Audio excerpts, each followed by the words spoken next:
Martin Truex Jr. gets his fourth win in wine country, and with 10 races to go in the regular season, the playoff grid is starting to heat up. Let's talk about NASCAR in Sonoma.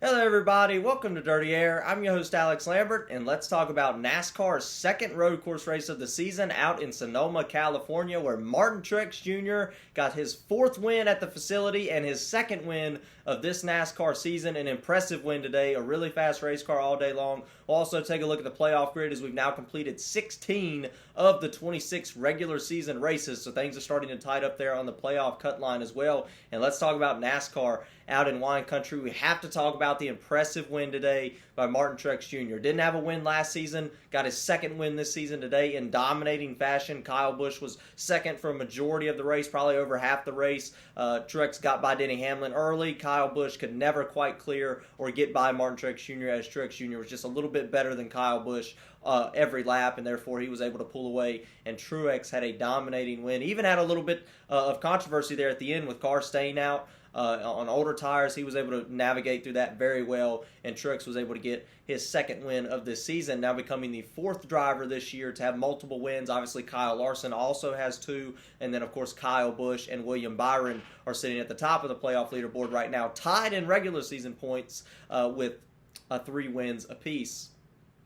Which is obviously interesting. We'll take a look at that. Like I said, 16 of those 26 regular season races completed now, and Truex already has 2 wins. Definitely impressive. A much better step than what we had last year at this time for Martin Truex Jr. But let's take a look at Truex's career at Sonoma real quick, because he got his second ever win in NASCAR here in 2013, so 10 years ago, for Michael Waltrip. He was driving the 56 Napa car. He was able to get that win. That was 10 years ago.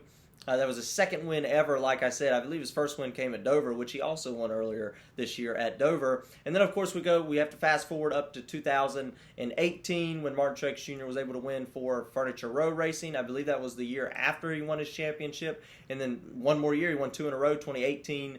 Or 2019 for Joe Gibbs Racing, was able to get his third win, and then today for Joe Gibbs Racing in 2023, he gets his fourth win at the racetrack. So an impressive career already for Martin Truex Jr., and he's only 1 win away. If he gets one more, he'll tie Jeff Gordon for the most wins at this racetrack's history, which is definitely something to keep an eye out for, as we've been racing here for a really long time, so it's impressive to have that stat for Jeff Gordon right now, and Truex obviously kind of breathing down his neck right now, so we'll have to continue to watch that moving forward. But we have a lot to talk about. Let's go through the entire top 10 right now. Like I said, Martin Truex Jr. was able to get the win. Kyle Busch finishing second. I want to talk about Kyle Busch for just a minute, because he talked about early on in practice and qualifying how he just felt like the car was really loose. He talked about how the car was loose all day during the race. I think they made a few adjustments during the race to try to tighten it up, but just wasn't quite as fast as Martin Truex Jr. But once again, this is 2 second-place finishes at the road courses, so that definitely brings a lot more confidence when we go to a couple of the road courses this season: the Chicago Street Course, Indianapolis Road Course that we'll go to, Watkins Glen, the Roval, which is in the playoffs. Definitely brings a little more confidence to the table for Kyle Busch that he did not have last year at Joe Gibbs at the road courses. Also, Joe Gibbs, a lot of those drivers were in the top 10. The Toyotas struggled last year at the road courses. They did really well today, obviously getting the win. Martin Truex Jr. did. Joey Logano has been a driver all season long, and I think I'm going to say this because there's been a lot of races where Joey Logano has not had a lot of speed, but the crew chief, Paul Wolfe, and the driver, Joey Logano, has been able to salvage a top 5 finish, which is really impressive, considering I don't think Joey Logano had a top 10 car today. It definitely wasn't a top 3 car just based on where they were running, but he was able to use strategy, get some track position, and get a solid 3rd place finish. You can go back to Martinsville when he did it. He ran awful at Martinsville all day. I think he finished second. Did it a couple of weeks ago. Logano is continuing to do that, and he only has 1 win this year, which is at Atlanta earlier this year, which is kind of a drafting track, which is very separate from what the majority of the schedule is. So Logano's still searching for speed right now, but he's getting the results in the meantime, which is really impressive. Chris Buescher, I've been talking about him all year, that team, him and Brad Keselowski, which Keselowski really struggled today. Chris Buescher, a pretty good road course racer in what is now a pretty good team, was able to salvage a 4th place finish. He's in that championship battle, or that playoff battle. Trying to stay above the cut line. He's got a pretty decent cushion, but just trying to stay above in a fourth place finish today definitely does not hurt. Take advantage of those situations. And Chris Buescher in his interview after the race said he's trying to just get over that hump to start winning races. And I wouldn't be surprised to see Buescher get a win this year. He's been in the top 10 plenty of races this year at all sorts of different racetracks. Wouldn't surprise me to see him sneak up and get a win. Like I said, he doesn't have it. I don't think he has quite what Truex, Busch, Byron, or those Hendrick cars have right now, but he's right on the verge of getting to victory lane in the top 5 very consistently right now for Buescher, so exciting to see what he can do. Chase Elliott, in the final pit stop, decided to stay out. Everybody else pitted, and then he was able to salvage a 5th place finish, so probably a decent run for him. And he was actually running really decent lap times at the front of the field early on in the race, so maybe he was. Hard to tell with all the, the way the field was kind of jumbling up there. With that caution that came out for Denny Hamlin. A.J. Allmendinger, obviously one of the best road course races, road course racers out there, was able to salvage a 6th place finish, so exciting to see what he's able to do. A lot of times when we get to the end of these road course races, or just in these road course races in general, you see A.J. Allmendinger in the top 10. That is very impressive to take a car that typically doesn't run in the top 15 every week. Colleagues had a really rough year, A.J. Allmendinger especially, and run it in the top 10 at every single road course we go to is impressive. Ran well at COTA, I think had some problems, and then ran well today. Want to continue to watch him. That's another guy you might want to watch that could get a win and sneak into the playoffs. We'll have to keep an eye on him moving forward. Michael McDowell, really solid run. Was in the top 3 all day long. Had a really bad pit stop on that last pit stop. Lost a ton of position. I didn't actually see what happened, but I saw where he lost a ton of spots.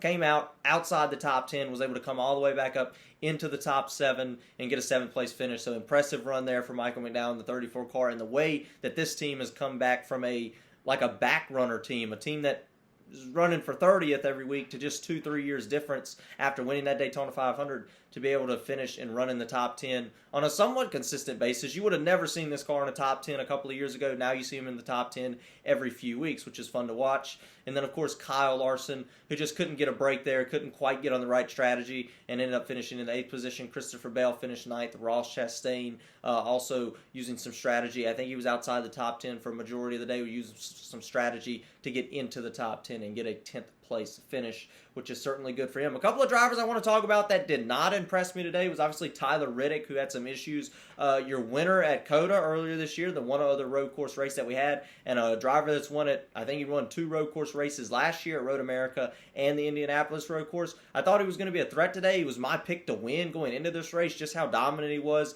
at the 3 road course races that he's won so far. I thought he was going to be a major threat. He's been a threat at the road course races he didn't win, obviously. He's been up there. He's a really good road course racer, but things just didn't go right today. Started falling back on the initial start of the race. I think he was in 9th when I looked, then had an issue, then spun around, then got a penalty for spinning around. It was a big mess for Tyler Reddick today. Did not finish at all where he needed to be, and of course obviously didn't get the victory, which I thought he would run way better. So definitely kind of interesting to see him fall off. Sonoma was not a good race for him today, but we'll see if he can pick it back up going to the Chicago Street Course, which is our next road course race, or street course race of the season coming up.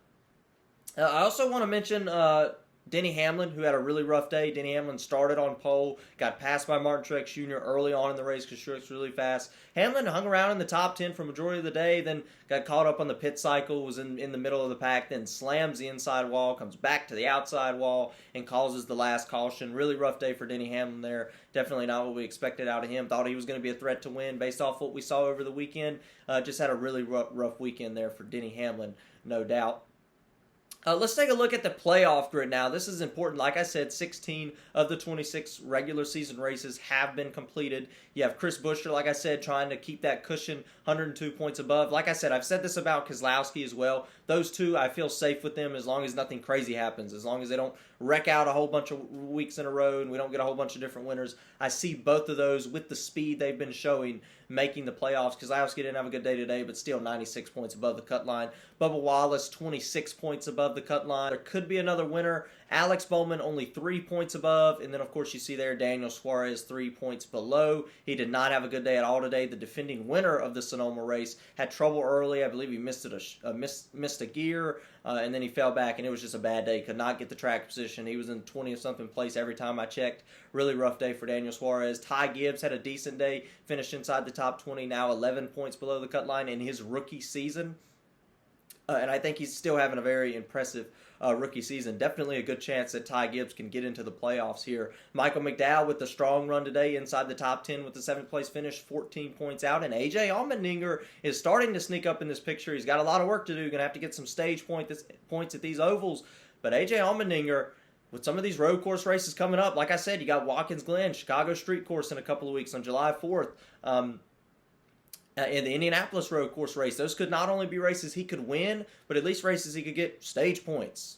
Just points. Finishing up in the top 10, definitely a threat for A.J. Allmendinger. I want to continue to watch him moving forward as we get to the summer portion of the schedule. I do want to mention, though, because we have Alex Bowman, who right now is above the cut line with 3 points. I think you want to be at least 15th if you're any of these guys racing for points right now, because it's going to be tough to get up to where Keselowski is and Buescher is in the 14th position without a win, obviously. I think you want to get a win or be 15th in points, because we got some of these racetracks coming up. We have Daytona to end out the regular season. We have Atlanta, which could produce a surprise winner. Like I said, all these road course races coming up. Just one winner below the cut line. Chase Elliott, who hasn't won a race yet, if he wins a race, that cut line moves up, and that would knock Bowman out as we look at it right now. So I think you want to be 15th in points just based off what I've seen by there. I don't think you have enough to get to 14th if you're not the winner, obviously. So want to continue to watch that and track that. Once again, A.J. Allmendinger is below the cut line. If he could get a road course win this season, which is not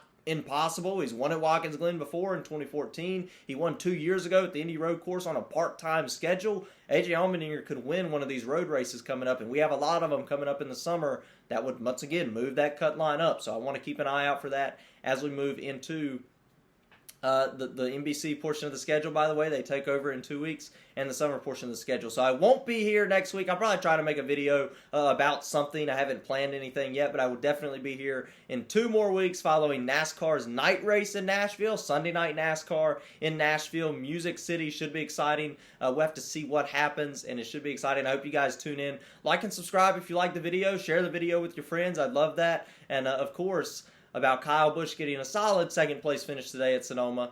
Let's get rowdy.